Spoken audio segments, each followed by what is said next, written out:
the biggest indicator it seems across human beings is there's an area of their life where their limiting beliefs play out the most, they activate the most. If they were raised in a very tumultuous home, it tends to play out in relationships. And, all kinds of relationships, but especially romantic ones. Can hypnosis help you choose better partners? Absolutely. Absolutely. I know I had to do this work on myself, and I'll just share my own experience of going into hypnosis around relationships, just so you can see how minute those moments are. When after going into that deep state, and we went for a walk down memory lane, and I had this memory of being 4 years old and my dad coming home from work and me running up to him and being like, "Dad, Dad, Dad, I'm so excited, like super anxious." And he just said, "I just need a minute."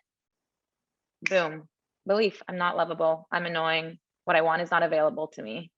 It's not those big moments, right? And I don't say to be dramatic about it. It was just such a aha for me in that moment, is that it's not the big traumatic moments. It's those little moments where you start to feel separate from the love that you are. And so when I saw that, the natural, like logical memory is like, I am not that kid anymore. I am not a 4-year-old kid needing my dad's attention. And he's just a human being coming home from work. So when people tell me I don't want to screw up my kids, I say that is your only job. You are going to screw them up. You can be the best. I have the best parents in the world. And they still needed to create just enough contrast for me so that I can become who I'm meant to become, so that I can have the hurdles to push through to really find the love that is within me. And so yes, absolutely. The number one thing for relationships, the most important part of being in romantic relationships specifically, is to know undoubtedly that you are lovable. Number one. And so the undoing of that is a beautiful process, because that is the only truth, capital T, because you're not only lovable, you are actual love incarnated.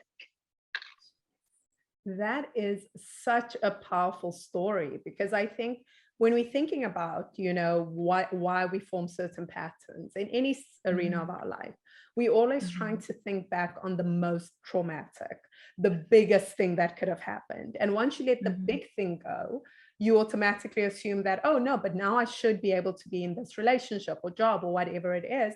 And it doesn't happen. And what is happening? Yes, Am I exactly. like a default? And I Yes. think that's what people start to believe, because I think, as you pointed out, it's not the big ones. Sometimes it's that small subconscious thought or memory that's allowing you to repeat this behavior, because it's a feeling. You're replicating more of that feeling that you felt, right? It wasn't the words, Exactly. it was the feeling that you became used to. So That's that is right. incredible to me. And I want to know, have you ever struggled to forgive something, let it go? Absolutely. And I'm a teacher of a text called The Course in Miracles. Forgiveness is a huge, huge part of that. I actually ran a full course about that recently, and it's something that I need to work on constantly, because the ego gets involved. So we feel like we've been wronged. We feel like someone did something to us that we shouldn't have. That's completely inexcusable.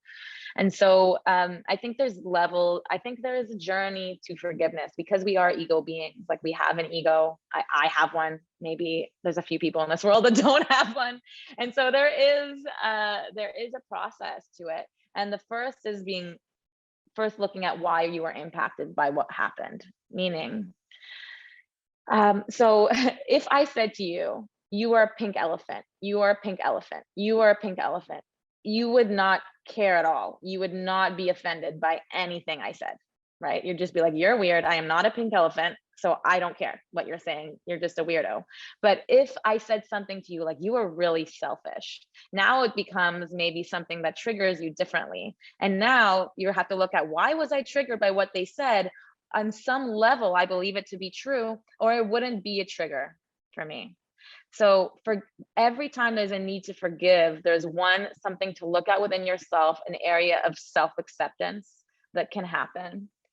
Two, we must remember that we are all one. I know we think we are separate beings walking this earth, but our brothers and sisters are just reflections of what is going on inside of us. Every experience that we have becomes a reflection. And then third, it's the process of letting go. One of the biggest spiritual journey, like parts of this path, is non-attachment, letting go, non-reaction, surrender, right? And so one of my favorite quotes about forgiveness is that forgiveness is letting go of the idea that the past could have gone any other way.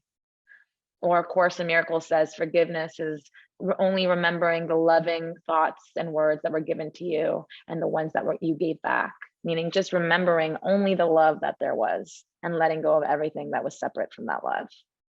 And so then it becomes a process of undoing. And the most powerful thing we can do in this world on this path is to let go and to surrender. Hands up, hands off the wheel. I love that. And I'm actually a forgiveness teacher, and it's, yeah. I love that. Okay, I can't wait to learn more. Thank you. No, and I think everything you said is so true and it's so powerful. What I want to ask you though is, you were emphasizing the idea of like, we all one. And I love that concept. However, I'm also an advocate for people walking away from things. And I think sometimes when people hold the belief, and I've seen this, that we are all one, this is just a reflection and it's fine, I'm going to forgive them. But then they struggle to let the thing go. Like if that's a person, especially if they don't display change behavior. And I want to know your viewpoints on that. Well, it actually works a lot with the fact that we're all one. We're all energy, right? So energy there's the yin and the yang of energy, and there's a relationship between energy. So in a relationship, you'll see that there's always a push and a pull. Someone's giving and someone's receiving. And so you see those dynamics within relationships. And so often when I struggle to use this word, but I will. We're going to talk a bit about narcissism. And when I say the word narcissism, I just mean someone who is really hooked into their ego. Okay. When I refer to that word, someone who's really, really hooked into the ego, everything that they do is about how the ego is going to react. Often it's the attraction to that is going to be an empathetic soul, meaning someone who just wants to make it better, like sees the best in them. And so you start to see the relationship between the empath and let's say the ego. I don't love the word narcissist, but the ego. And so it's a very natural path to be on. And once you have worked through, you've seen your role and what happened, you forgave the other person, you forgave yourself for your role in it, then you have to look at, why did I attract that relationship, that experience into my life in the first place? And once you learned your lesson and you saw why you attracted it. So for me, being an empathetic soul, I've attracted a lot of ego-based relationships in my life that totally dwindled me out of energy. Like I walked out of there just being like a shell of myself, and I saw the best in them. I wanted the best for them. And the best thing I could do for myself as an act of self-worth and enoughness and self-love was to actually turn up my ego and walk away. And when I say turn up my ego, that's the number one way to deal with energy vampires, with someone who feels entitled to your energy, to take, is to say, thank you, I love you, I see you. And shield of energy, ego back up, turn up the ego and walk away. And it's hard, but if you're not walking away, then you need to look at, why do I not feel worthy of having peace, joy, love, harmony in my life? And you can either have peace and harmony in your life, or you can have the drama. It's really up to you, but you can't have both.